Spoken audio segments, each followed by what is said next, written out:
नमः शिवाय। हर हर महादेव। हमें पता है ये भगवान शिव शंकर की पूजा के लिए बहुत अधिक सामग्री की आवश्यकता नहीं है। हमारे महादेव तो सामान्य बेलपत्र से हो जाते हैं।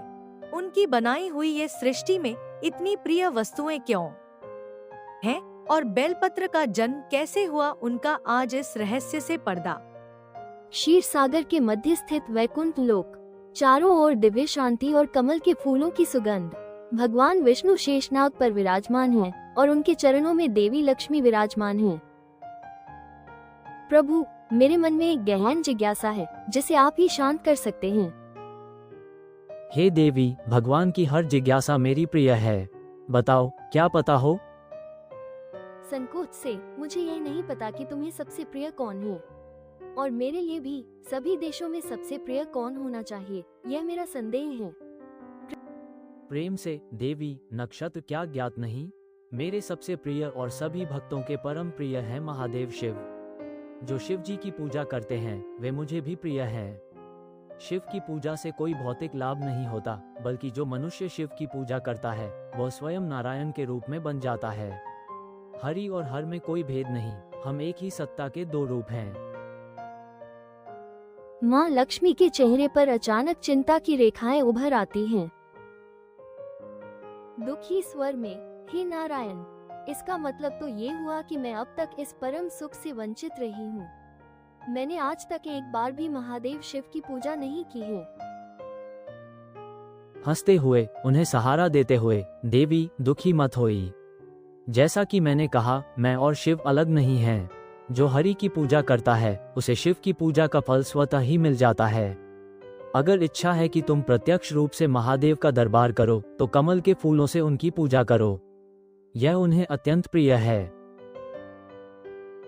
वैकुंठ में एक पवित्र शिवलिंग के सम्मुख चारों ओर कमल के फूलों का ढेर लगा हुआ है। माँ लक्ष्मी स्वयं से बुदबुदाते हुए, 1, 2, 3, ये कैसे संभव है? मैंने तो 108 कमल के फूलों का संकल्प लिया था। यहाँ तो केवल 106 फूल ही हैं। 2 फूल कम पड़ गए हैं। उनके चेहरे पर चिंता और व्याकुलता सा चमकती है।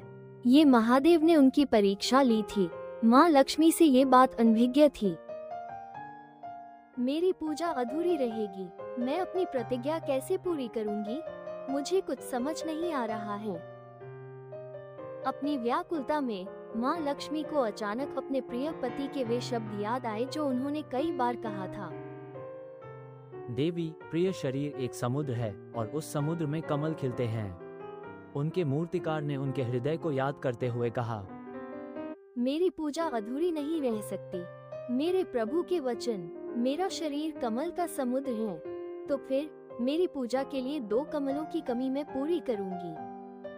माँ लक्ष्मी एक तेज धार वाला चाकू हैं। उनका हाथ नहीं कांपता। वे अपने उद्देश्य को पूरा करने के लिए अपने एक स्तन को, जो कमल के समान ही कोमल और प्रिय था, निर्विकार करने का निश्चय करती हैं। वे अत्यंत आकर्षक और भावुकता से अपना बायां स्तन काटते हैं, मानो वो कोई साधारण फूल हो, और उसे ओम नमः शिवाय का जाप करते हुए श्रद्धा अन्नक शब्द पर निश्चिंत कर देते हैं। तथास्तु देवी लक्ष्मी, रुको जाओ।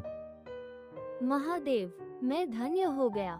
मेरे प्रभु उठो देवी लक्ष्मी, भक्ति और निष्ठा ने मुझे प्रोत्साहित किया है। आज अपने काम से जिसने त्याग किया है वो अतुलनीय है। हम इस भक्ति को कभी नहीं भूल सकते। हे देवी लक्ष्मी, आज से पुरावशेष नाम संपूर्ण संसार में अन्नदाता के रूप में पूजा जाएगा। संपूर्ण आप सृजन के लिए अन्न और धन की प्रदाता बनोगी। कोई भी जीव अन्न की कमी से पीड़ित नहीं होगा। तुम सभी के सामान के रूप में पूजी जाओगी।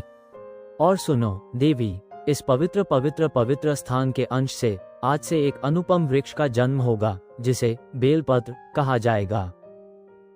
जहाँ माँ लक्ष्मी का कटा हुआ स्तन गिरा हुआ था, वहाँ की पाल झपकते ही एक दिव्य है हरा भरा बेल का वृक्ष उगता है।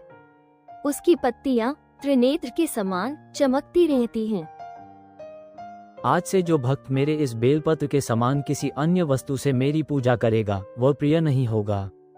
जो भी भक्त मेरे नाम का जाप करते हैं, इस बेलपत्र को मुझ पर निकेश विजयस्ट कहते हैं, मैं उसकी सभी मन्नतें पूरी करता हूँ।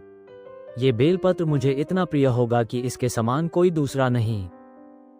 और एक और बात देवी, जो भक्त इस बेलपत्र पर चंदन लगाए मुझे निक्की की प्राप्ति होगी, उसे मोक्ष की प्राप्ति होगी। यह उसकी आत्मा को परम शांति प्रदान करती है। शिवजी के आशीर्वाद से माँ लक्ष्मी का कटा हुआ स्तन भी तुरंत स्वस्थ और पूर्ण हो जाता है, जैसे कभी काटा ही न हो। इस दिव्य क्षण के साक्षी बनने के लिए इंद्र, विष्णु और सभी देव देवियां वहां उपस्थित हुए। उन्होंने कहा कि नव उत्पन्न बेल वृक्ष और माँ लक्ष्मी पुष्प वर्षा की। सभी देव एक साथ एक स्वर में उस पवित्र बेल वृक्ष के पास बने मंत्रोच्चारण करते हैं। सभी देवगण एक स्वर में ओम नमः शिवाय, ओम नमः शिवाय, ओम नमः शिवाय। इस प्रकार माँ लक्ष्मी की अखंड भक्ति और उनके सर्वोच्च बलिदान से बेलपत्र का जन्म हुआ, जो भगवान शिव को सबसे प्रिय है। ये कथा हमें सिखाती है कि सच्ची भक्ति में अदब की आवश्यकता नहीं है, केवल शुद्ध हृदय और दान काफी है। बेलपत्र केवल एक पत्ता नहीं, ये श्रद्धा, त्याग और महादेव के प्रति कोट प्रेम